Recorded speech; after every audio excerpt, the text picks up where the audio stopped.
a ideia dessa live é a gente falar um pouquinho, né, dos principais grupos que estão trabalhando com as pesquisas nos raios. Mas antes, deixa eu falar um pouquinho disso aqui. Isso aqui são toda a sequência das normas, né? A primeira vez que a gente teve uma ideia, assim, uma notícia, em 50 eu não estava nascido ainda, mas havia um documento que falava de proteção de estruturas contra descargas atmosféricas.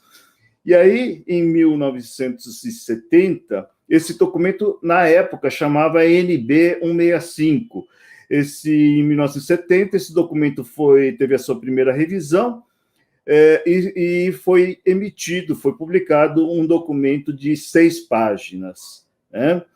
Bom, só em 77 é que a norma começou a ser chamada de NBR 5419, proteção de estruturas contra descargas atmosféricas. Então, era uma norma de 16 páginas, depois teve uma revisão em 93, que aumentou para 27 páginas, em 2001 teve uma revisão da norma de 93, e o documento ficou com 32 páginas, e até que ele foi publicado novamente em 2005 com 42 páginas. Essa norma, sim, ficou bastante tempo, o pessoal usou bastante, se acostumou bastante com essa norma, e aí em 2015, a gente ficou 10 anos trabalhando nessa revisão.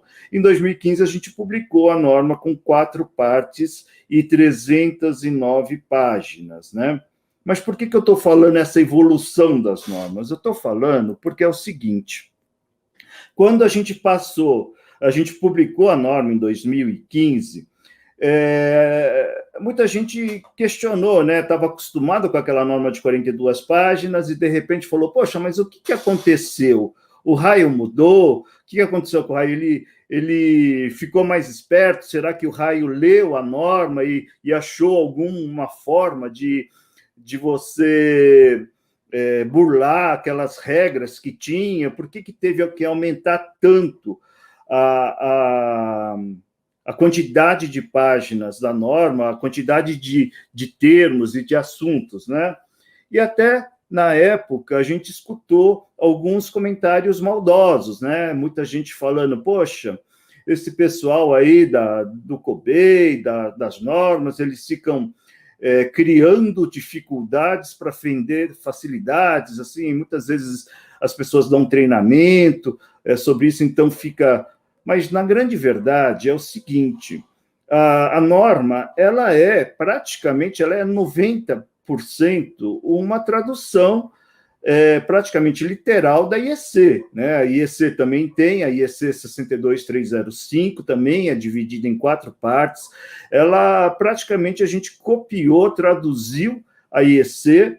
É lógico que a gente deu uma tropicalizada, por exemplo, não tem sentido você colocar um mapa mundial de NG lá, então tem os mapas do Brasil, de NG, tem vários pontozinhos que a gente achou melhor fazer, manter de como era feito na norma anterior, algumas coisas a gente modificou alguma coisa, né? Mas, de qualquer forma, a norma é muito parecida com a IEC, né, a 62305. E aí o pessoal ainda me perguntava, poxa, mas e aí, por que aumentou tanto? Por que modificou, né? Aí eu falava assim, olha, na verdade, até pode ser que a quantidade, existem teorias que em algumas cidades, devido ao aquecimento global, ou mesmo o aumento, poluição, pode ter aumentado um pouco a quantidade dos raios em um lugar ou outro. Mas o que aconteceu nesse período todo, principalmente de 70 até hoje, né, foi uma evolução muito grande no conhecimento da descarga atmosférica. Então, os centros de pesquisas ficaram bem mais equipados, as pessoas estudaram muito mais. Então, hoje, se conhece a descarga atmosférica milhões de vezes melhor do que em 1950. Né? Então, eu gostaria assim, de mostrar nesse meu nessa minha live de hoje, os principais avanços, as principais novidades, assim, não é tudo, né? É mais o que eu tenho visto, né? Os grupos de pesquisas, o que eles estão pesquisando em relação a isso, né? A formação do raio e outras coisas aí a gente vai ver nessa live de hoje. Então, só para entrar no contexto, né? Existem 3 congressos assim que são muito científicos e que eu diria que são os congressos que reúnem a maioria dos pesquisadores no mundo nessa área de descargas atmosféricas, né? Sem dúvida nenhuma, é o ICLP, é um congresso que geralmente é na Europa, mas já aconteceu no Japão. Ele está na 35ª edição, ele é feito a cada 2 anos, então tem, digamos, 70 anos que o pessoal está discutindo, está estudando as descargas atmosféricas. É um congresso assim muito bom mesmo. Os maiores pesquisadores mundiais sempre vão nesse congresso, e que esse ano era para ser feito no Sri Lanka. Só que, devido à Covid, ele vai ser feito de uma forma virtual. E também o CIPDA, que é o nosso congresso, o brasileiro está na 16ª edição, ele também a cada 2 anos, ele iria acontecer no... O ICLP era para acontecer o ano passado, o CIPDA esse ano. Então, eles se juntaram e vão fazer junto os 2 congressos de forma virtual, né? Mas o CIPDA também, a cada 2 anos, então tem mais de 30 anos aí que ele está, e sempre os grandes pesquisadores têm participado no congresso.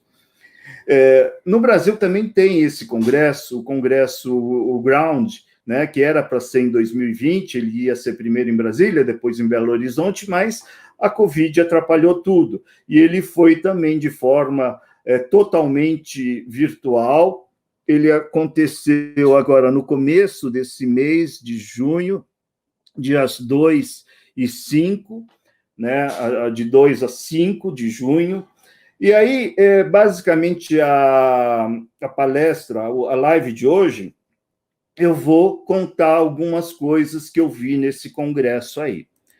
Bom, existem também outros congressos regionais, né? Esse daqui que acontece lá no Pacífico, né? Na Ásia Pacífico, também é um congresso bem científico. Eu tive a oportunidade de mandar um trabalho lá em Nagoya, em 2015.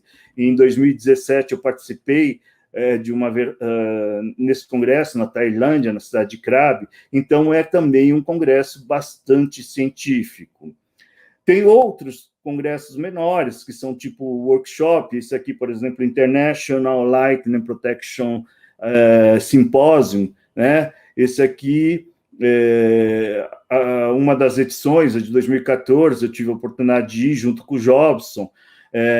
A gente foi junto também no Porto, né? Em 2016, a gente apresentou trabalhos lá, eu e ele, e eu tive a oportunidade de ir também a Shenzhen, na China, em 2018, apresentar um trabalho nesse congresso. Existem outros menores, por exemplo, esse que é do I3E, que vai acontecer aqui no Brasil em outubro. Também tem vários trabalhos, né, de descargas atmosféricas. Esse congresso é mais na parte de segurança elétrica.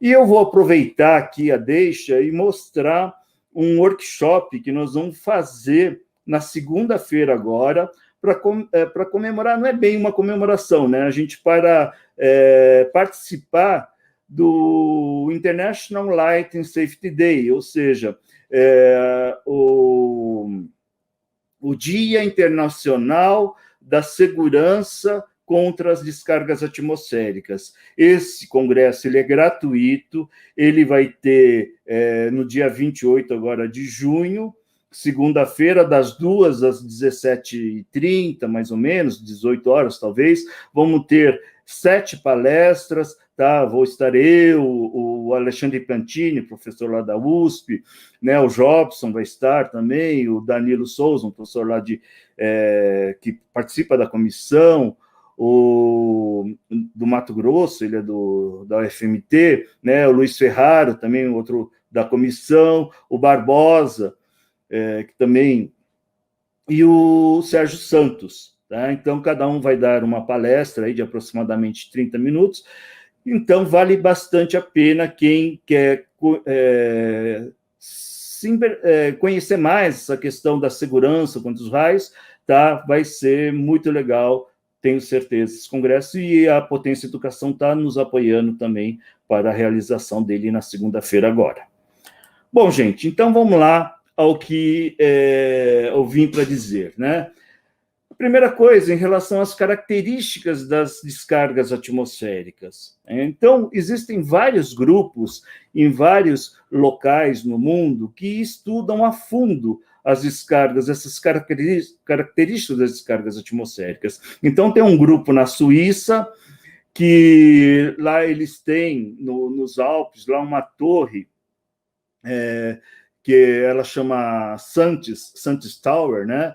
Ela é liderada pelo Farhad Rashid. Farhad Rashid é um pesquisador super conhecido na área de descargas atmosféricas. Ele já foi presidente, eu não sei se atualmente ele ainda é o presidente do ICLP. É um cara assim muito bom. E aí, nesse centro de pesquisa, tem essa torre, eles têm uma série de outros locais, né, onde eles filmam, usam câmeras de altíssima velocidade, eles usam drone, usam sensores de campo.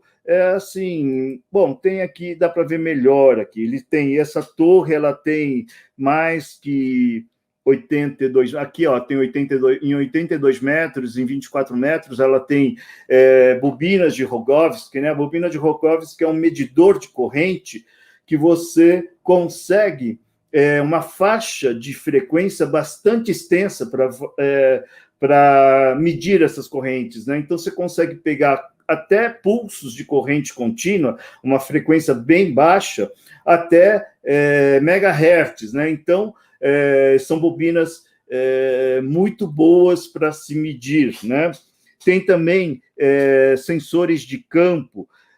Logo próximo à torre, você tem um centro de controle, e aí você tem sensores de raio-x. Você sabe que a descarga atmosférica ela emite raio-x. Inclusive, a gente fez um trabalho, foi publicado num congresso, em laboratório, para verificar a quantidade de raio-x que é emitido quando você tem um arco elétrico, uma descarga atmosférica, né? Então, lá tem sensores de raio-x, tem microfones para estudar também o som da descarga atmosférica, então microfones de altíssima qualidade, tem os campos de medidores de campo, tanto campo elétrico como campo magnético, né? Computadores de altíssima geração, precisa ter toda uma blindagem para poder você obter os sinais com qualidade. E aí, a 4 quilômetros, tem um outro monte, onde tem um outro site, onde eles ficam com câmeras de altíssima velocidade, sincronizadas com tudo isso aí. Quando acontece a descarga atmosférica, eles conseguem filmar de várias partes e analisar a corrente, os parâmetros da descarga atmosférica. Então, a 15 quilômetros tem um outro local, onde tem outras câmeras, tem outros sensores de campo, ele tem câmeras em diversas posições, onde ele consegue pegar e fazer a montagem daquilo tudo em 3D. Ou seja, é uma equipe bastante legal. Ele tem as instalações, tem algumas coisas que não são permanentes. Às vezes você quer fazer uma pesquisa, você pode usar as instalações, quer dizer, deve ter toda uma negociação. Então, tem também dispositivos para mapeamento de descargas e outros tipos de medida. Basicamente, a gente tem uma equipe muito boa lá, o Farhad Rashid, né, um tremendo de um pesquisador, Marcos Rubinstein, é um venezuelano que trabalha lá há muito tempo, Mário Paoli, esse pessoal aqui publica bastante na área de descargas atmosféricas. Na Áustria tem uma outra torre também, é uma torre que fica em cima em Gensberg, né? Também tem uma equipe muito boa de pesquisa lá, né? Esse aqui é o Gerhard Diendorfer, ele é um dos caras mais antigos aí que estudam as descargas atmosféricas. Então, nessa torre, eles têm medidores de corrente para return stroke, né, que seria a descarga de retorno. Também eles conseguem medir muito bem, principalmente as descargas ascendentes, tem shunts, tem medidores de campo elétrico de altíssima velocidade, field mills, fotocâmeras. Bom, ou seja, eles fazem uma pesquisa de muito, muito alta qualidade, você consegue filmar as descargas e medir os campos, e com isso você sincroniza os sinais e você consegue acompanhar cada passo da descarga atmosférica através desses sensores, né? Então, eles têm trabalhos muito bons na área dessa corrente de continuidade inicial. É uma corrente que, imagine, né? Uma descarga atmosférica tem aí, em média, 30 mil amperes, né? E essa corrente de continuidade, ela tem da ordem de 100, 200 amperes. Então, você tem que, no mesmo fenômeno, pegar correntes baixas com tempos maiores e pegar fenômenos de altíssima frequência em tempos muito pequenos, né, microsegundos. Então, eles conseguem fazer tudo isso, medir com qualidade. Eles já obtiveram, né, nessa torre aqui, mais de 862 descargas capturadas ali, né? Então, eles conseguem estudar direitinho, principalmente as descargas ascendentes, aquela que começam na torre e vão em direção à nuvem. Então, assim, aqui mostra um detalhe da torre, ela tem 100 metros, tem um tremendo de um shunt lá na parte superior. Essa parte da medição também ela é muito importante, porque como a descarga é um fenômeno de alta frequência, na hora que ela atinge uma torre como essa, por exemplo, ela tem reflexões, então você precisa eliminar essas reflexões para, se você quiser estudar uma descarga real. Então, é o que a gente chama de descontaminação da descarga atmosférica. E eles têm capturado diversos tipos de descargas positivas, descargas negativas, descargas bipolar. Esse assunto, né, a descarga bipolar é uma descarga que está bastante em voga, assim, tem muitos grupos no mundo estudando a descarga bipolar, ela tem uma parte positiva, uma parte negativa, então é um grupo também bem legal. No Japão também nós temos diversos grupos, né, estudando, então, por exemplo, na Torre de Tóquio, você tem uma torre que tem 634 metros, se você considerar o nível do mar, né, mas ele tem lá um sensor de medição a 497 metros. Então, ele também tem esses sensores, tem bobinas de Rogowski lá, tem medidores de campo elétrico, tem medidores de campo magnético, tem várias câmeras de vídeo, eles conseguem também verificar em cada perna da torre, eles conseguem medir as correntes e medir o campo, e consegue também verificar, por exemplo, olha aqui é uma descarga descendente, aqui uma descarga ascendente, você consegue estudar o momento que elas se encontram, que vai dar o attachment, né, a junção. Então, só nessa torre eles já tiveram mais de, 200 medições, né, de descargas, descargas também, impulsos de corrente de continuidade, corrente subsequente. Então, tem esse grupo, tem um outro grupo que estuda a velocidade de propagação dos líderes, né? Então, quanto que esse líder se propaga. Tem muitas pesquisas lá também na área de eólico, de fotovoltaico, né? Então, na China, por exemplo, na China eles têm esse campo aqui, em Shandong, que é aquele experimentos de descarga trigada, né? Então, você solta o foguetinho e consegue capturar a descarga, e aí você consegue medir essa descarga com qualidade, você consegue entender bem e fazer pesquisas, verificar as tensões induzidas em outros campos. A gente vai mostrar mais sobre isso, né? Além disso, em Pequim, tem uma torre lá de 325 metros, onde as pessoas também capturam, os pesquisadores, eles têm radares, têm câmeras de altíssima velocidade, eles conseguem capturar as descargas e analisar cada uma dessas descargas. Então,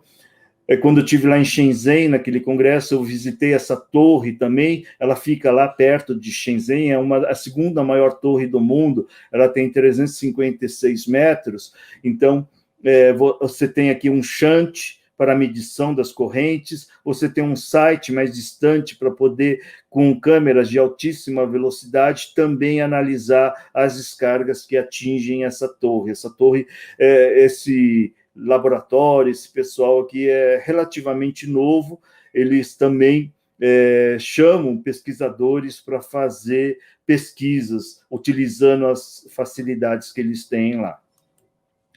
Aqui no Brasil, a gente tem a turma lá de Minas Gerais, né, o pessoal da Universidade Federal de Minas Gerais, eles que organizam esse congresso, o Ground, né, onde a maioria das pesquisas que eu vou mostrar aqui foi nesse congresso, e eles estão muito bem equipados também. Então, tem um morro do Cachimbo, onde tem uma torre lá de 60 metros, lá eles também têm medidores de corrente, tem bobinas de Pearson, que é uma outra forma também de se medir as correntes das descargas atmosféricas, eles têm medidores de campo, tanto os rápidos como os lentos, tem medidores de campo magnético, tem sensores de luminosidade, câmeras de altíssima velocidade. Então, foi até legal, foi bem legal a apresentação, né, do Silvério Visacro, que é o líder lá do grupo, onde ele mostra a câmera de altíssima velocidade. Então, você vê a descarga se formando em câmera lenta, né, bem lenta, e você solta, ao mesmo tempo, os sinais obtidos de corrente, de campo elétrico, e você vê a cada passo da descarga e o respectivo valor de corrente de campo elétrico. Então, nesse site, eles têm condições de medir correntes de 5 até 200 kA, com uma resolução no tempo de 16,6 nanosegundo. Tem medidores de campo elétrico, câmeras, tem uma câmera lá que você consegue até 40 quilofotos por segundo, né? Então ele tira uma foto a cada 25 microsegundos. Então você consegue acompanhar pela câmera o líder descendente, você vem analisando a corrente desse líder e também o campo elétrico. Então, por exemplo, aqui, essa descarga chegou a um determinado momento que ela tinha 2 ramos aqui, e aqui apareceu o líder ascendente da ponta aqui da torre, né? Então, você consegue analisar qual seria o ramo que iria se conectar ao líder ascendente. Poderia ser esse, mas dá para ver nessa foto aqui que foi esse ramo, ele chegou aqui e conectou. E com isso, você vai acompanhando também através dos outros sensores, né? Então, aqui na hora que existiu o fechamento, né, a junção, você tem a corrente, essa que seria a primeira descarga de retorno, você tem a medição do campo. Então, é uma coisa assim, bem legal. Nós temos também lá no IE, não temos mais, eu já mostrei em outras lives, mas essa torre, uma torre de 65 metros, né, o grupo lá do professor Alexandre Piantini, essa torre ela foi montada num outro local, agora ela está no Rio Grande do Sul, mas as pesquisas continuam lá, e assim, ela fica mais ou menos nessa região da cidade universitária, mas a gente tem uma linha, tinha, né, uma linha experimental não energizada, um lado com para-raios de linha, o outro lado não, mas ela toda monitorada. Então, tinha sensores, né, medidores de tensão, principalmente tensão induzida. Então, a torre aqui, caiu o raio na torre, eu sei exatamente onde ele está e eu consigo saber medir quais são as tensões induzidas nessas linhas, na linha com para-raios ou na linha sem para-raios. Então, foram feitas muitas pesquisas, né? E a gente obteve muitos valores, além desses sensores de tensão induzida aqui, eles pegam as outras raios que caem aqui próximo, né? Apesar de você não ter a localização exata das descargas, você tem os valores, você consegue avaliar a tensão induzida que aparece nos sistemas de distribuição. Então, isso, assim, para a gente é muito importante para saber depois quais são os surtos que vão entrar nas nossas casas, saber definir os DPS, saber conhecer o que vai acontecer quando o raio atingir as residências, as estruturas.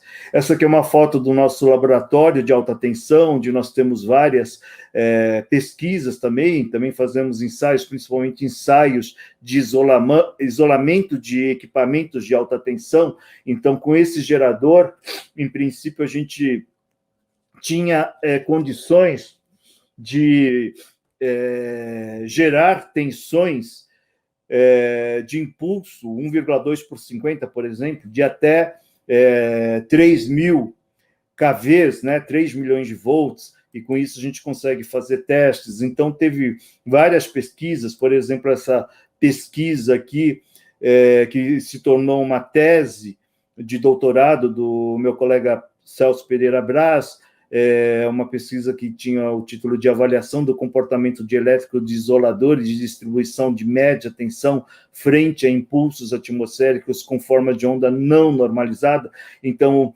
o grupo lá está estudando bastante essa questão de forma de onda não normalizada, porque cada raio tem uma forma de onda, então eles estão estudando, existem mais de uma tese, acho que tem duas teses sobre esse tema, mais de duas até, com formas de ondas não normalizadas e como é que ocorre a disrupção nos isoladores devido a esses surtos de tensão devido aos raios.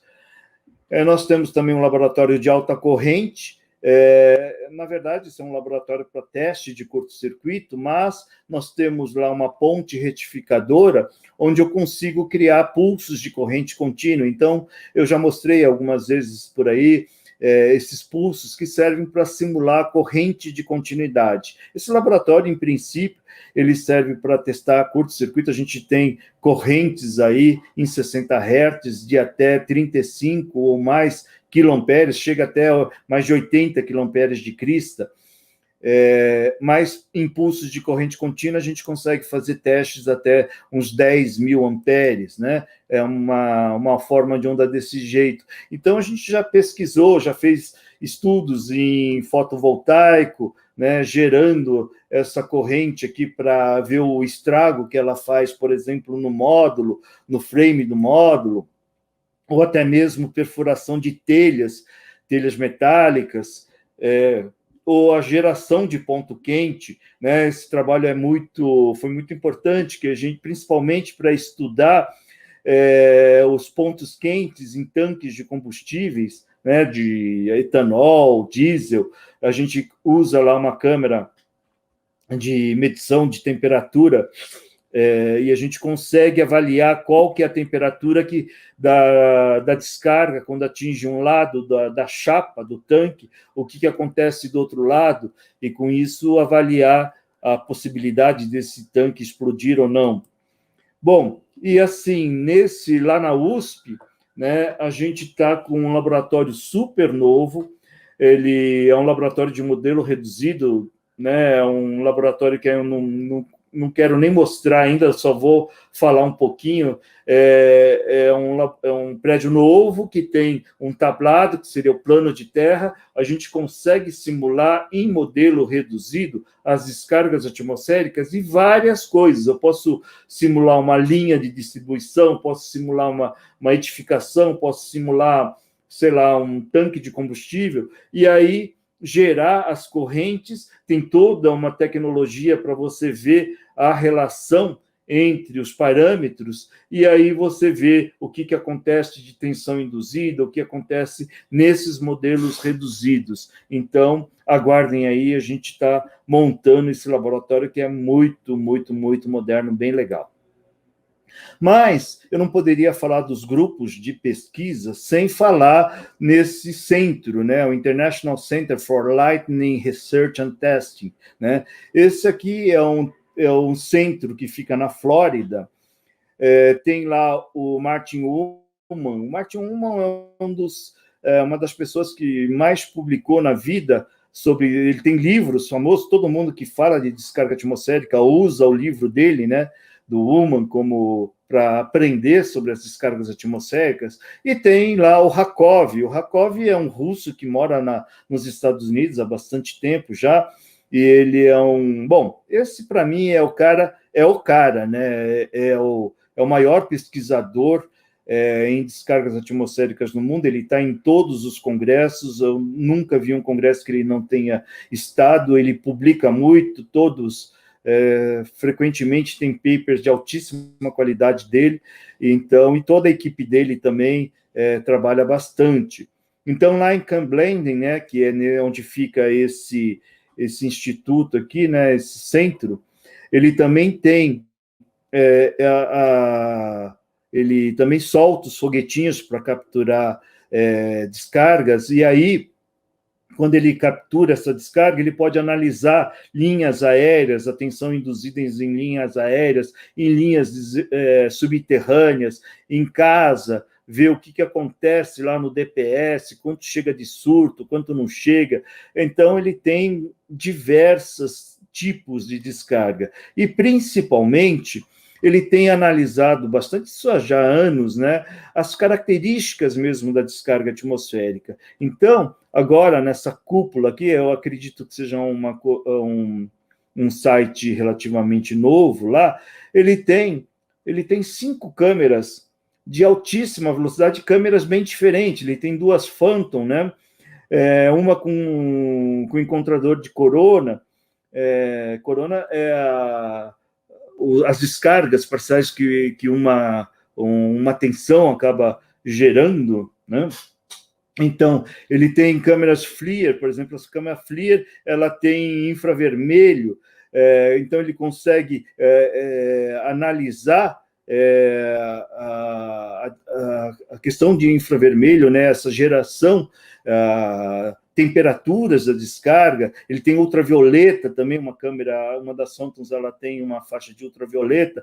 Tem diversos medidores de campo elétrico, campo magnético, microfones, assim, raio-x. Ele tem tudo lá, né? Então, ele consegue analisar vários aspectos da formação da descarga atmosférica, né?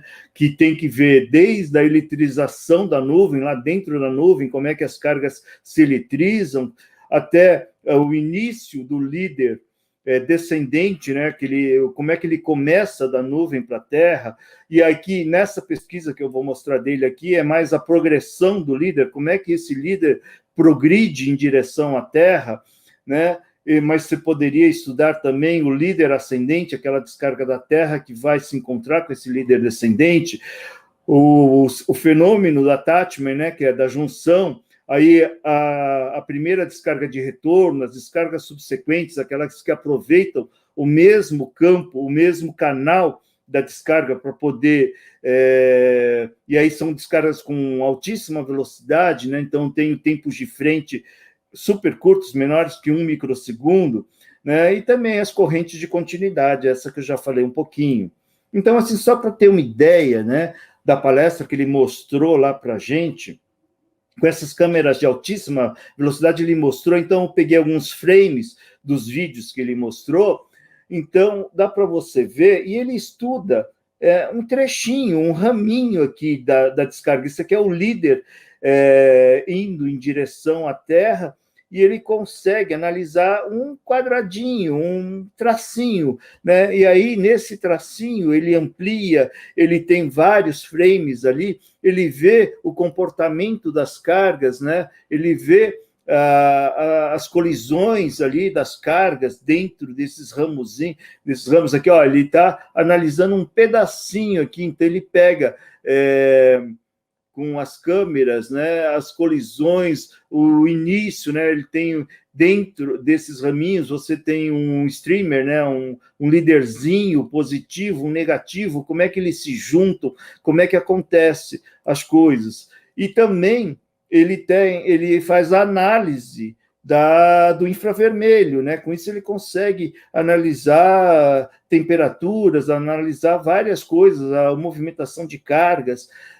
Assim, um trabalho muito, muito, muito científico, bem legal, e tendo esses dados, você consegue modelar esses fenômenos e consegue fazer simulações computacionais. Então, você tendo sinais de campo, sinais de corrente, você consegue desenvolver modelos matemáticos e aí simular essas descargas